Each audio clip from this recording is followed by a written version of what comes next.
Hoje nós vamos resumir as propostas de modelos de intervenção de Estado na economia. Se o Estado deve intervir ou não e por qual motivo ele deveria intervir. Tá?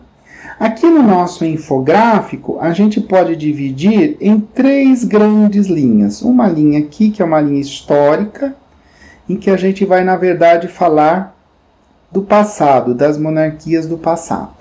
Mas elas são relevantes porque elas introduzem o conceito de monopólio, um controle absoluto sobre a economia.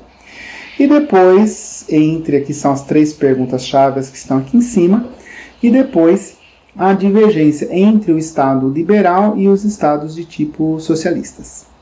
Então, o Estado deve interferir na economia para manter o monopólio em favor do monarca, manter o monopólio em favor do rei. Se a sua resposta para isso for sim, então a gente pergunta se esse monarca vai desenvolver o Estado com o apoio de classes sociais, sob a sua hegemonia de monarca. Se ele tiver essa classe, uma aristocracia, então a gente tem o despotismo esclarecido. A riqueza do Estado está com essa aristocracia, com essa nobreza e também com o rei, com o monarca ou a rainha. Okay? Agora, se toda a economia gira em torno do interesse do monarca, ele concentra toda a riqueza do Estado e os súditos dependem dele, então eu estou no Estado absoluto. Ou seja, aí realmente o rei tem o monopólio mesmo da economia. Tá? A partir dessa linha aqui, monopólio começa a ser um palavrão. Tudo que você quer evitar é o monopólio, então você não quer voltar para trás. Né? Aí você tem uma outra proposta, nascida principalmente no século XIX, que é assim: o Estado deve intervir na economia para eliminar as classes sociais e suas diferenças e defender a propriedade coletiva. Se a resposta para isso for sim, então a gente vai perguntar para você o seguinte: e além de eliminar as classes sociais, vai também eliminar o Estado após um processo revolucionário? Se a resposta for sim, então você está no que é a proposta clássica do comunismo. Existem diversos comunismos, você pode estudá-los, mas o comunismo em geral ele vai ter essas duas teses. Nós vamos eliminar as classes sociais e suas diferenças, nós vamos defender a propriedade coletiva. E para isso nós vamos eliminar o Estado após um processo revolucionário. Então nós vamos ter três etapas. Aqui vale chamar a atenção, você pergunta, cadê o anarquismo aqui? Ele não está, porque lembra na aula para quem assistiu, o anarquismo não instituiu o Estado. Então, e essa é uma diferença importante, por isso que eu estou assinalando, entre anarquismo e comunismo. O comunismo mantém o Estado ao longo de um processo de transformação da sociedade, um processo revolucionário, porque ele está desmontando a propriedade privada onde ela existe, está destruindo, demolindo as classes sociais onde ela existe, está eliminando. A palavra eliminar aqui é forte. Então você estuda a Revolução Russa, 1917, você vai ver que nós não estamos falando de brincadeira social, estamos falando de um processo revolucionário que vai tentar chegar nisso. A própria Rússia não chegou. Lembra como é que chamava? União das Repúblicas Socialistas Soviéticas, porque não chegou no estágio de eliminação do Estado. Então, se não elimina o Estado, permanece com o Estado em que o Estado vai eliminando as classes sociais e suas diferenças, eliminando a propriedade individual e passando a uma primazia da propriedade coletiva, então a gente tem uma proposta socialista. Tá? Agora, se eu também disser não para essa segunda forma de intervenção, eu vou para a terceira. O Estado deve intervir para defender a propriedade privada e a livre concorrência. Na verdade, a gente poderia dizer que são três: defender a propriedade privada, defender o trabalho e defender a livre concorrência, porque, afinal de contas, o trabalho é a forma de acesso legítima à propriedade privada.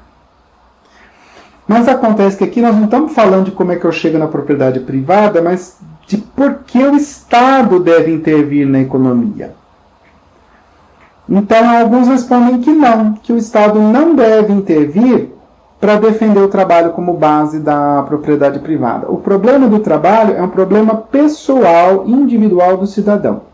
Então, se o cidadão está na condição de pobreza, por isso que eu aumentei o número de pobrinhos aqui, é o seguinte, se ficar sentadinho aí estendido o braço, vai ficar sentadinho com o bracinho estendido, porque ninguém vai socorrer. O Estado não vai intervir para resolver. A pessoa já tem o mercado para se colocar e pelo seu trabalho ela sabe que ela tem acesso à propriedade privada, o Estado garante esses dois e apenas esses dois e a pessoa que lute, como a gente fala hoje em dia. Tá? Se a gente pegar o liberalismo clássico, é ele que defendia esse tripé: trabalho, propriedade privada e livre concorrência. Então, quando a gente dá o sim para o trabalho e dá um não aqui em seguida, ó, porque não para quem? Então o Estado vai intervir para reduzir as desigualdades econômicas por meio de políticas públicas. Aí o Estado liberal diz, não. É suficiente, como política social de intervenção na economia do Estado, defender e promover o trabalho, defender e promover a propriedade privada e a livre concorrência. Com esses três, as pessoas podem sair da condição de pobreza por meio do trabalho e chegar à sua propriedade individual.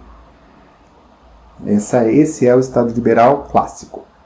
É a maneira como ele entende a dinâmica da economia na sociedade e, portanto, o limite de intervenção do Estado na economia para manter o tripé: livre mercado, propriedade privada, trabalho.